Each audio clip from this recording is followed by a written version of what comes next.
Hi, my name is Lance McCabe, and today I'm going to talk to you about minimum wage versus living wage and the effect that a low average wage has had on America. So, as we all know, the federal minimum wage for the United States is $7.25. That being said, the livable wage in each state varies. Today I'm going to focus on the livable wage in Utah. And in Utah, for a single adult, the average living wage is about $15. That's not bad. Most jobs you find nowadays can support one person on $15, or they pay $15. But if you're a single adult and you have one kid, that wage jumps up to $30 an hour. If you're a single adult with two kids, that jumps up to $38 an hour. Now, in my case, I'm married and I have two kids, but I'm the only one currently working. And in my case, in order to have a livable wage to be able to live comfortably and afford groceries and anything I need for my kids and myself and my wife, I would need to be making about $33 to $34 an hour. And put that in perspective, I'm making $18.25, and I just barely got that raise, and I am feeling the effects of that. When my first daughter was first born, I was working at Target making $11.50 an hour, and my hours weren't great. I was not getting very much pay. Because of that, I stayed at Target for 2.5 years because they paid me well for the time. But as my family started to grow, as my kids started getting bigger, I had a second kid while I was working at Target. And by the time I left there and got my current job, I was only making $15 an hour, and that was because of the pandemic. But because of that, they also had cut my hours, so I was only making $300 or $400 a check. And because of that, I am now about $25,000 in debt and several credit cards and loans, which is about on par with the average American. Take a look at this graph right here.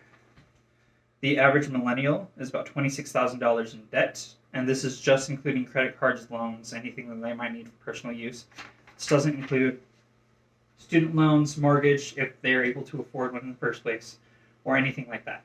If you were to add student loans onto that, they would average probably about $45,000 to $50,000 in debt. That's about where I'm at with my student loans as well. I've got about $25,000 in credit card and loan debt, and $20,000 in student debt or student loan debt because you need a good degree in order to make a livable wage.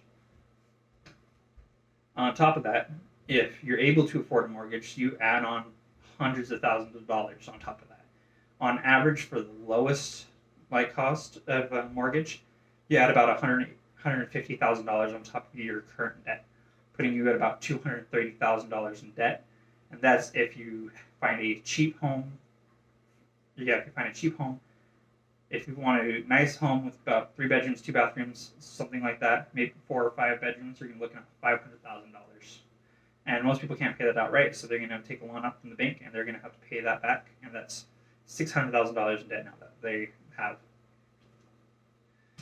And now because of that, a lot of people with all these credit card debts, loan payments, mortgages, rent, utilities, everything they have to pay, they can't afford groceries. So they are on stuff like WIC, on EBT.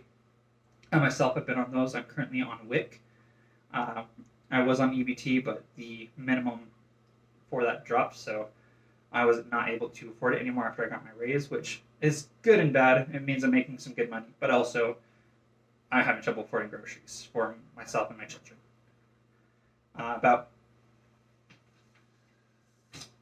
Let's see. Take a look at this graph. It's a little small. I apologize. In 2020, about 12.5% of the population were on EBT, or that was just counting EBT. That's not counting new parents who are on WIC. New parents are getting other benefits from the government to try and help pay for that, like pay for groceries, take care of kids, anything like that. Those numbers shot up in the beginning of this year because everyone was feeling the effects of the pandemic. Wages were low, people couldn't find jobs, work was short, and so at the beginning of the year, there was about 14% of people who were on EBT because they weren't able to afford their monthly groceries. And on top of that, the average cost of living has also gone up in recent years. To show this graph here, this is from 1980 to 2013. you can see there's a point where the rent and the wages were about the same. Everyone could afford what they needed, and then the market dropped. Wages dropped. The housing market shot up. No one could afford to rent. No one could afford to buy. People still can't afford to buy. And if you were looking at a graph that was more recent, you would see that wages will probably this year have started going up a bit, but rent has also shot up in the last few years, and it is just ridiculous.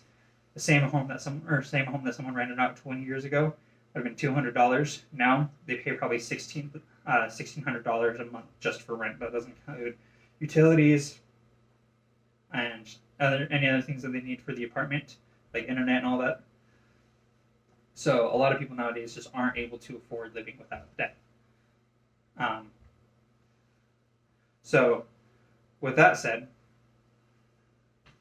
I would like to talk to you about how you can find better jobs, what you can do to help get more money. One thing you could do is, it's not a lot, but you can petition your local government, or there's lots of petitions out there for the federal government.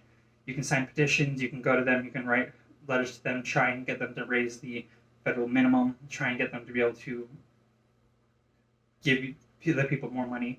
I know right now they're trying to get the federal minimum wage up to $15 an hour. Well, that would help immensely. Corporations are also going to try and use that to boost the price of food and rent and everything like that. And that's another thing, is the price of food has gone up probably about 20% in the last few years. A box of, cookies that you would have bought for $2 10 years ago is now going to cost you like $4. Is now going to cost you like $3.50, $4. It's just insane how much everything is going up. And with that, we need to contact local governments. We need to just fight for higher wage, lower prices. I know it's possible. Corporations will not lose money because everything's so big now. Everything's so everything's so big. Corporations are making so much money that just that little drop isn't going to do anything to them. Multiple higher corporations made billions of dollars more last year during the pandemic than they ever did before, because people were desperate. And because of that, we need to help fight for a livable wage and for the cost of everything to go down. Thank you for listening to what I have to say, and I'll see you another day.